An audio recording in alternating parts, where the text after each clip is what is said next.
Hey Matt, you want to hear a joke? Absolutely. What do you get when you mix coal and a polar bear together? A cola bear. That's right.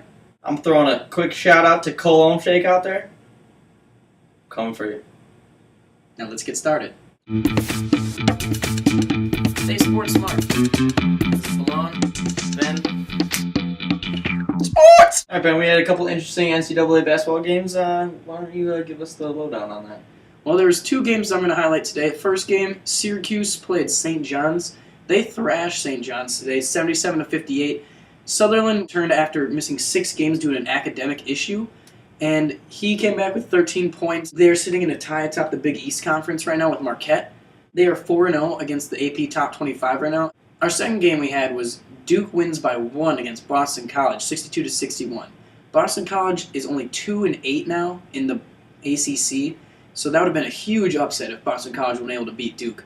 Boston College actually had the ball with the last 15 seconds, was unable to score, and Duke was able to sneak out a close one there. They're going to probably be atop the new rankings that will come out Monday afternoon. And as far as my top 5 that I'm going to predict for Monday, Number 1. Number 1 is going to be Duke, 2. Arizona, 3. Indiana, 4. Michigan, And 5. Gonzaga.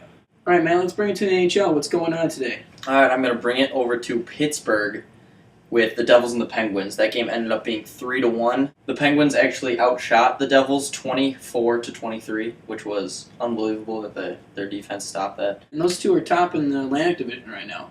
So that was a good game to see between the two of them. And David Clarkson had 2 goals for the Devils. Now let's move on to our second game, Matt. We got the Hawks and the Predators. How did that go? Corey Crawford, thank you. First shutout for him since March 2011, which is crazy. Impressive. Usually he loses goals within the first, minute or the last 5 minutes of the third period. So that was really good. Congratulations to him. Hawks came out later this game. It was 2 goals in the second period, Kruger and Tays, and 1 goal in the third period, and it was Kaner. Yes, the Hawks now advance to 10-0-2. I have a couple questions for you now, Ben. Okay.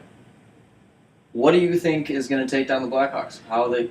My team, I think, that can take down the Blackhawks right now is the New Jersey Devils, who we just talked about before. They're sitting on top of the Eastern Conference right now. They've got a top 15 team for scoring, and they're also in the top 10, I believe, for defense as well for goals against per game. The Blackhawks are able to score, and they have a good defense, especially with Crawford and Duncan Keith. So you need to have a team that can match you on the goals and can keep you on check with the defense. So I think that the New Jersey Devils are a team that could take down the Blackhawks. I agree with you. I mean, defense is what's going to take them down. So, also, I just want to point out that Crawford had 17 saves in the game on Sunday. All right, well, last question. Do you think Corey Crawford is on the road to win the Vezina Trophy this year? Right now, I would say yes. He's got a really high save percentage. He's got a shutout already. He hasn't lost in regulation yet, so I'd say right now he's definitely one of the top contenders for the Vezina Trophy. We'll have to wait and see what happens the rest of the season. If he can keep this up, I'd definitely pick him as the top pick for Vezina Trophy.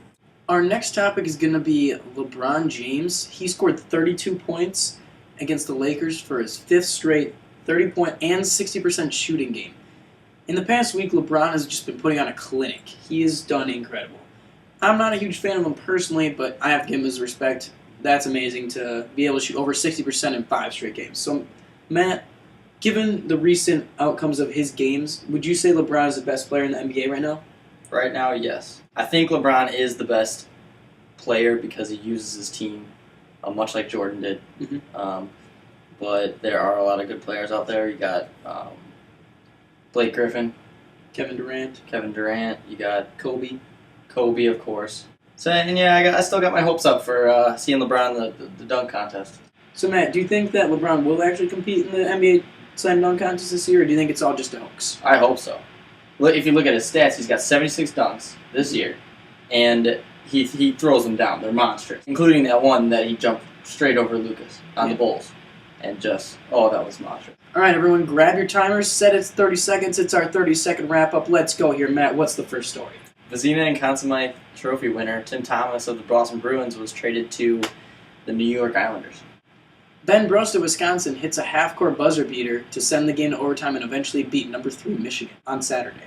Nigeria wins Africa Cup of Nations for first title since 1994. In the NFL, Commissioner Roger Goodell and other executives are considering a wider field to help with player safety. Ice K signs a deal with the Indians, and it is his old manager, Terry Francona. Well, that's our show for today. If there's anything you were interested in or want to see a little bit more about, all the links or videos we talked about are in the description down below. Make sure to like, comment, and subscribe, and we will see you guys on Wednesday. And just like when your transmission goes out, this show is kaput. When I go full Raptor, all I want to eat is sports.